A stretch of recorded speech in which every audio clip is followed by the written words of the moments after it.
In Between by LMA Bauman-Milner. Now, miss, I don't get it. You're just thick, is he? Show your fat face, you tosser. I'd rather be thick than ugly. Year 9, at a momentary lull in their usual arsiness. I'm struggling between the tipped-back chairs, desperate to prove to the deputy head at the side of my classroom that I am a good teacher and that none of this will faze me. My hips and thighs are bruised. Trousers grown baggy over the past month threaten to fall down. I trip over bags and PE kits, almost overbalanced onto Baz's head.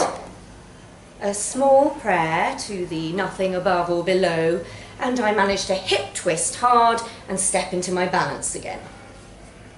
I've glanced at Baz's e-portal records, and to say that the extensive notes are alarming is an understatement. Disturbing mutters in the staff toilets confirm my fear of this kid. Maybe I should have fallen on him, taken a couple of headshots, compensation package and early retirement. Damn it, opportunity missed. I reach the table, tripping over another boundary wall of PE kits and malicious destruction of school supplies. The noise churns my brain. I can't hear Izzy's question. I crouch next to her, caught between desperation and despair, when from just over my right shoulder, a devastating voice exclaims, "Kin hell, miss, don't you shout her out!" Lee. Of course. I hate teaching Lee. Any Lee, really. They're all the same. Miserable little pricks, the lot of them. Can't stand school, hate the uniform, but love their roadman gear outside school. Gives them an identity, see? Number 2 hair, tracks for the daring ones, zirconia glittering from one ear only, 2's gay. FFT's target, all these nationwide, is achieving an E. I always predict prison. Of course, I don't tell that to the parents of a Lee. If their hellspawn is that bad, I don't want to anger the demons who created it. I'm spared that vivisection. Parents of Lees do not attend parents' evening.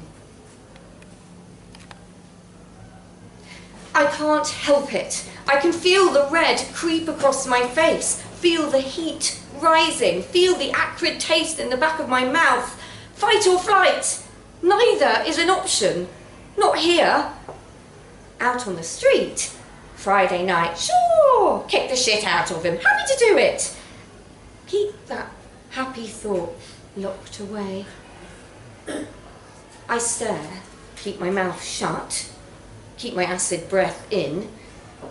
I crouch, eye level with this scrote, and now it's a game in my head to stare at him, to not blink, to not react, to not reach out and tear his eyeball from his useless skull.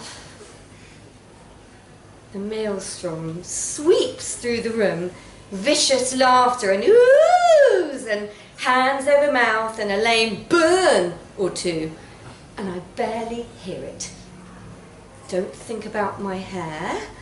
It's been days since I've used anything but dry shampoo and deodorant. The fear sucks away time.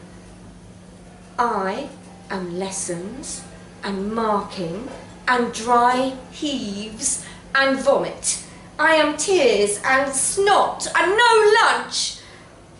Don't think about any of this. I don't have time. My dead eyes meet Lee's dead eyes, and we dead stare each other. He blinks first, so that's something. My hand, a shield in front of my mouth. I turn back to help Izzy.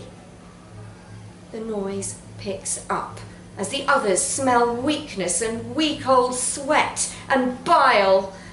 Laughter and balls of paper fly back and forth through the air over my head. I explain and check. Stand up. My vision fades black at the edges.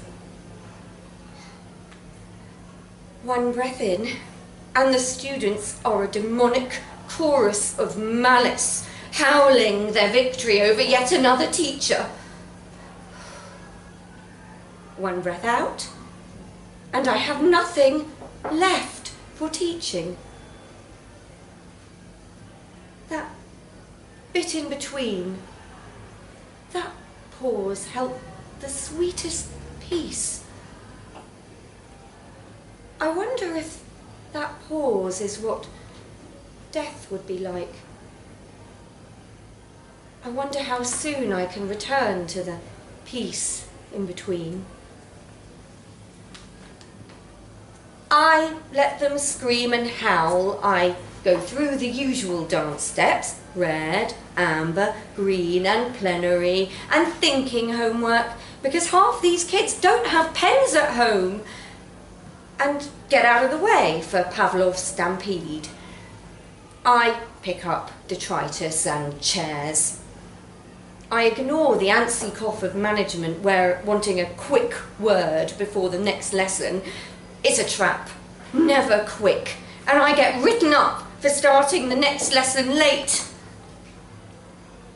I open the door, nod that I will stop by their office after school, and wave the next horde into the room. Year 7s buzz and burble, and I smile, enjoy the energy. Flash freeze as I realise they will become those Year 9s. Nothing I do will stop it, because there is nothing left. I am empty. The peace between breaths calls to me. I want to stay there forever. I remember little of the lesson, no sparks of genius or of anger, which makes it an above-average lesson these days. Cold and numb, nothing touches me as I stagger through the motions. Smiles will become sneers in 2 years, and I am powerless to stop the change. Empty classroom, at last. I am thoughtless and drained, sweat gathering in pits and along my matted hairline. Another teacher enters and I scuttle out before she can see my face, before she can guess what is happening. I hide in the stockroom, my back to the long, thin window in the door, my phone held to my ear. Breathing in shudders to keep the black visions at bay. I wait in darkness. I try to find that peace in between breaths. The voice on the phone says no appointments. My calm cracks, pleading. A shocked sound, a pause in between. Then a lifeline is offered. My hands shake, resisting belief and relief. I wipe at my face, not realising I was crying.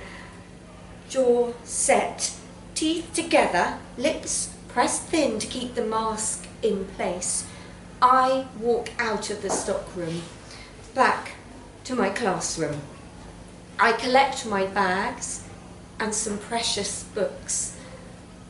I glance around the room, jettison the rest.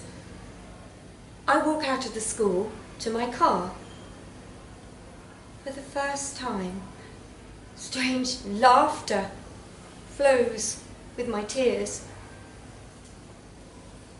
I have not laughed in weeks.